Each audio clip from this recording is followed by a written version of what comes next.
E agora, o potencial cultural, faz favor.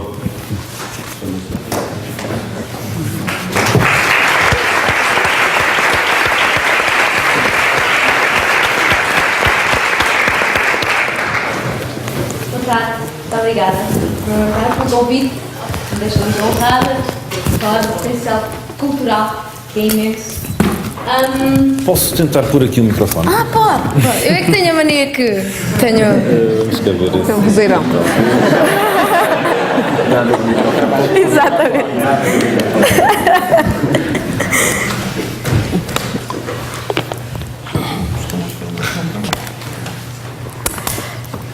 Eu não estou habituada a isto. Não, mas também há o outro microfone. Não, estou ótimo. Agora já me estão a ouvir melhor. Muito bem.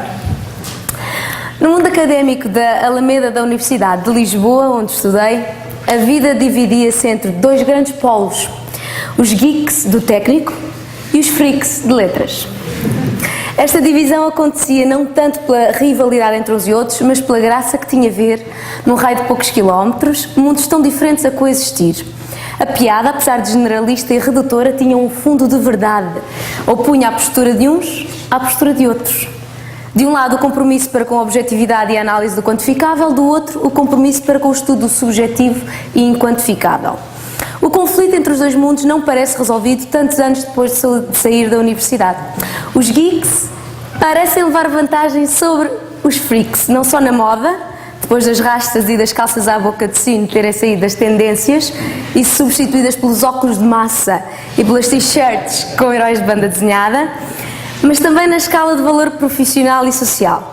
Para mim, o ideal seria que ambos os mundos unissem esforços e juntassem as suas capacidades tão distintas para produzir ideias e soluções que possam interessar e contribuir para o desenvolvimento humano e social. O casamento do geek com o freak é possível e recomendável. Eu própria vivo essa experiência. Formada em Línguas e Literaturas Modernas pela Faculdade de Letras, casei-me com um engenheiro do técnico.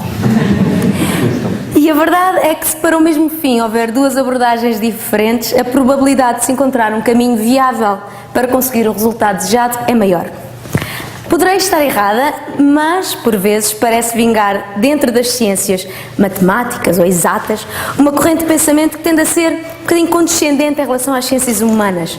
No centro do problema estará o objeto de estudo e de trabalho das últimas, a cultura, pouco dada a análise e experiências baseadas apenas em premissas fixas e objetivas. Para além de se subdividir em inúmeras disciplinas, a cultura é um objeto de estudo que se caracteriza por se encontrar ao mesmo tempo fixo e em mutação. Para isso contribuem as duas maiores forças de formação cultural, a criação e a tradição. As artes estão ligadas à criação cultural, ou seja, à produção de conteúdos culturais de vanguarda, e o ensino está ligado à comunicação da tradição cultural, ou seja, do conjunto de valores culturais aceitos como cânone. O meu percurso pessoal fica marcado por ambos. Quando era criança queria ser professora de português e inglês. Apercebi-me do gosto pela docência no dia em que fui dar uma aula de gramática aos meus colegas da antiga terceira classe. A professora tinha incumbido aos seus alunos a tarefa de serem professores por um dia e apresentarem uma matéria perante a turma. Gostei tanto da experiência que decidi que seria isso que iria fazer quando crescesse. Mais tarde entrei no curso de Línguas e Literaturas Modernas, concluí a licenciatura, fiz o primeiro ano do biénio para dar aulas, mas já não concluí o segundo ano de estágio numa escola. O gosto pela música impôs-se e obrigou-me a desistir de dar aulas. É que para se fazer música tem de estar num sítio muito tempo para ensaiar e para se dar aulas, infelizmente, nunca se sabe onde se irá parar. Como tinha de trabalhar para sobreviver, comecei como recepcionista numa escola de inglês. Dei algumas explicações também. Depois trabalhei como assistente administrativo nos SEMAs de Oeiras e Amadora. Ao mesmo tempo tirei uma pós-graduação em Ciências Documentais, na variante de arquivo, e ao fim de uns anos consegui trabalho como arquivista no Ministério das Finanças. Entretanto, tentava a todo custo conseguir fazer da música a minha ocupação profissional. Não foi fácil ter de abdicar todo o meu tempo livre e de descanso para perseguir o meu sonho. Houve uma altura em que tive de gerir um emprego a tempo inteiro, uma pós-graduação, aulas de canto e concertos marcados com a minha banda de então. Tudo com muito engenho e muita arte, sobretudo muito amor pela arte, claro está. Mas a minha experiência deu-me uma visão muito clara do mercado de trabalho em Portugal, tanto no privado como no público, e fez-me perceber que o saber ligado à cultura é sistematicamente menosprezado pelas entidades e pelas chefias na resolução de problemas e na tomada de decisões. Um exemplo. Nos SEMAS onde trabalhei, o arquivo era, nas palavras dos seus funcionários, o sítio para onde mandavam os maluquinhos e os alcoólicos. Ora, por estudar arquivo na minha pós-graduação, foi-me dada pelos colegas a alcunha de Indiana Jones. Estarão a pensar que não acertaram na profissão. Pois não. Mas arqueólogo ou arquivista, o que interessa são a mesma coisa no fundo. Estudar para guardar papéis ou estudar para descobrir cacos enterrados tem uma e a mesma inutilidade prática. Assim pensavam e verbalizavam os meus colegas e chefias.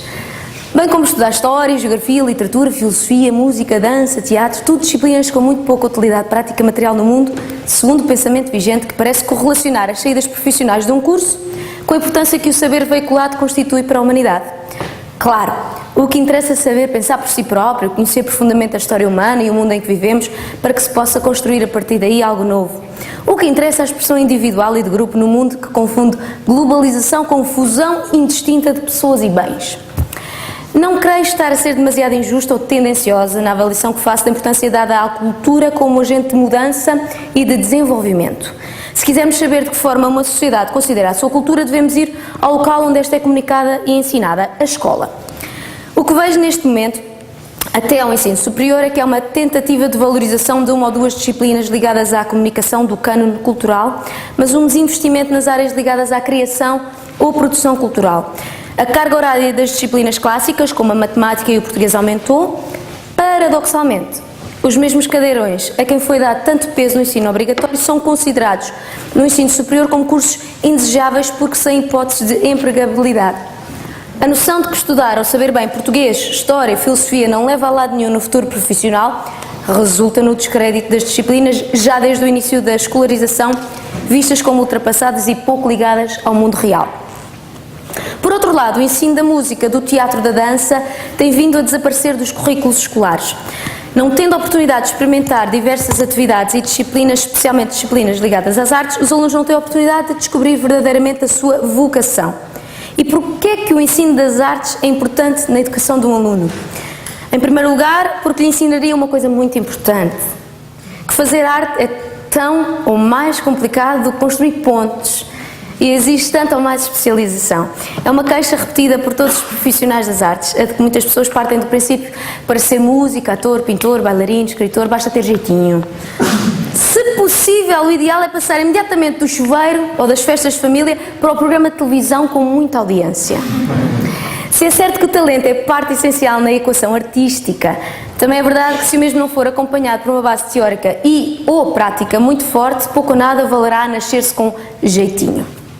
A desvalorização da profissão artística dever-se-á também a esta noção de que qualquer um, desde que tenha uma queda para, poderá ser bem-sucedido sem ter de se esforçar muito para isso. Depois, a criação artística é importante na vida escolar porque, pelas características que lhe são intrínsecas, poderá ajudar à resolução de problemas na vida dos alunos. Criar não se circunscreve ao pensamento lógico, a grande maioria das vezes nem sequer lhe obedece. A perspectiva utilizada no pensamento criativo, ou seja, a forma como é visto um problema ou um acontecimento ou uma ideia, é distinta da perspectiva utilizada no pensamento científico. E a abordagem, ou a forma como esse problema é solucionado, também é diferente. O exercício criativo caracteriza-se pela liberdade de ação, de perspectiva e de abordagem. Ora, um aluno que seja estimulado para usar o seu intelecto de forma livre e criativa só poderá ter a ganhar com isso no futuro. E um país que incentiva os dois pensamentos, o lógico e o criativo, só terá a ganhar também. Felizmente, na minha vida presente, tenho a possibilidade de poder exercitar ambos. Enquanto cronista da revista Notícias Magazine, tenho a oportunidade de poder escrever, atividade pela qual tenho enorme gosto e que me acompanhou durante uma grande parte da minha juventude. Na altura, como agora, escrever é sinónimo, para mim, de expressão individual. Olho à minha volta, observo algumas coisas que me deixam a pensar ou que me deixam uma impressão que aqui fica a remoer e depois sento-me frente ao computador e começo a escrever. Tenho a liberdade de poder falar acerca de qualquer assunto que me interesse e tenho ainda a liberdade de poder desenvolver e aperfeiçoar o meu estilo de escrita.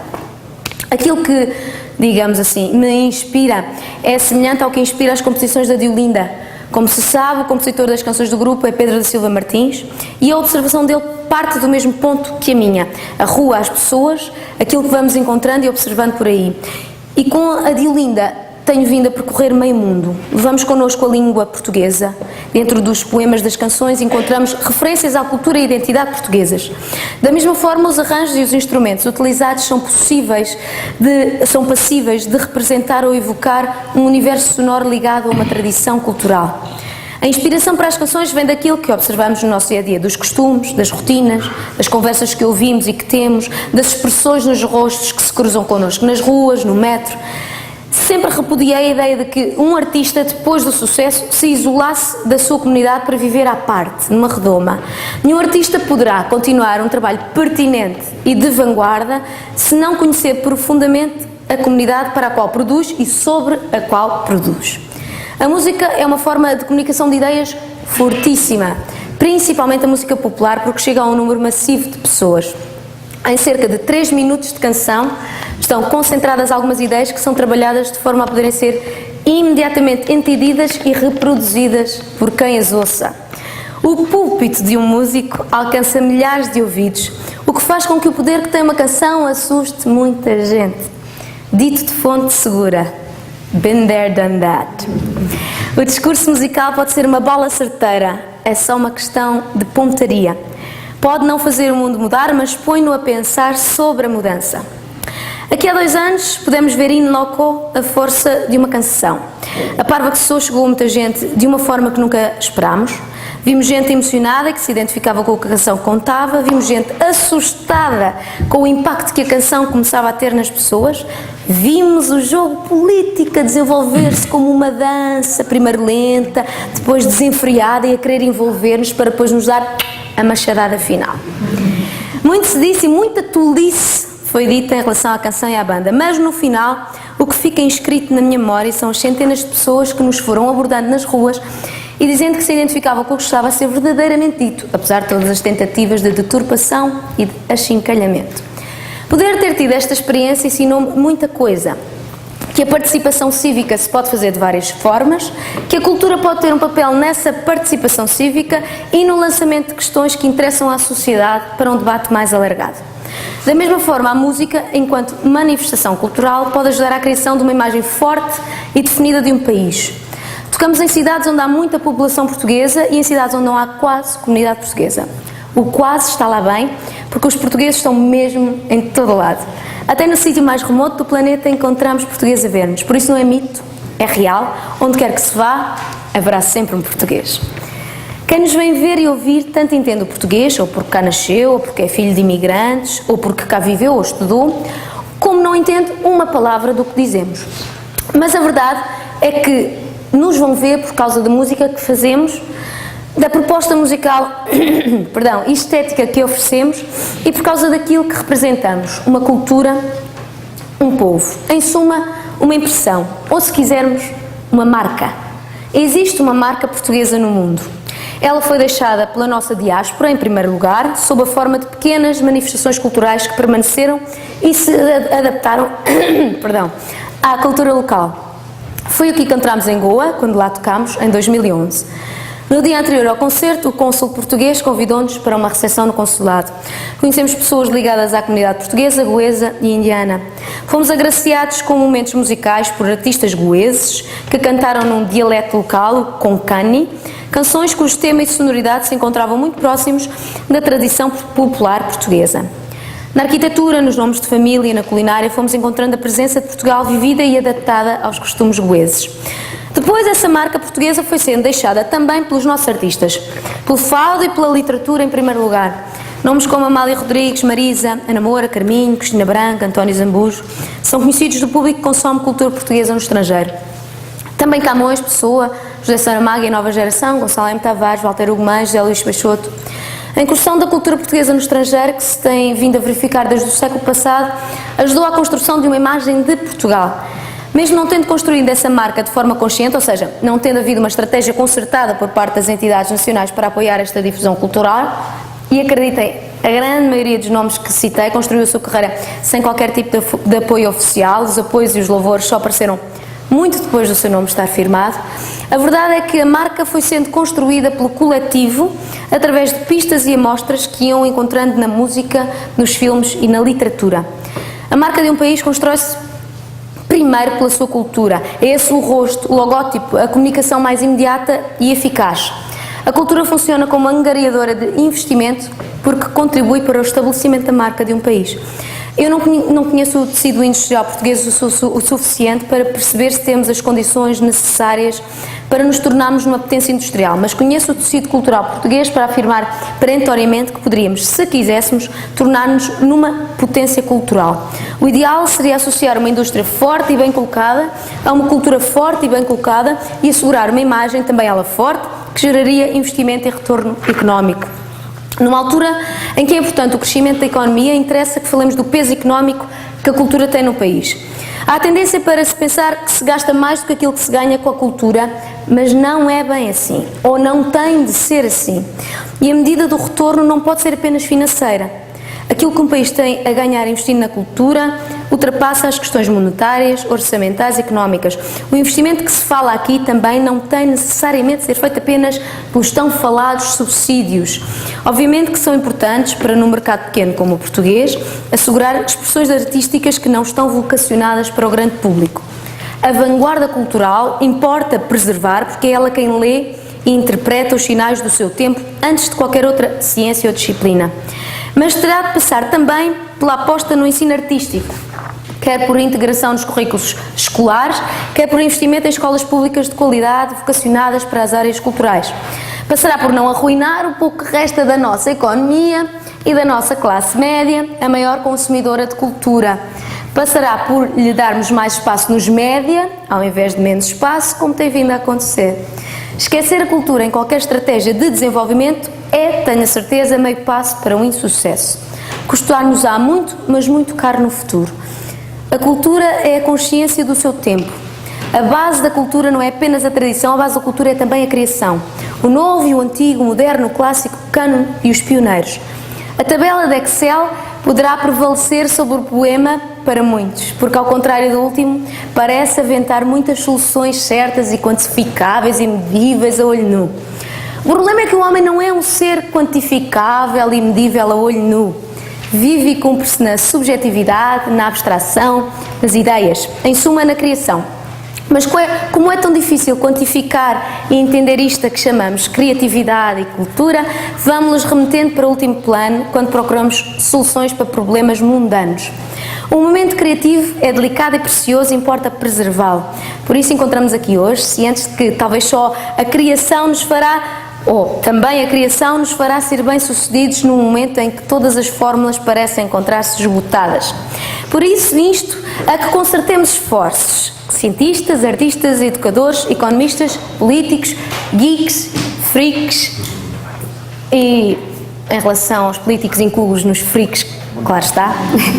E pensemos todos em conjunto de que forma cada um poderá contribuir para trazer a um mundo tão necessitado de novas ideias, novas abordagens, novas leituras da realidade, um caminho a seguir que seja melhor e, sobretudo, mais humano do que o que seguimos até este momento. Muito obrigada.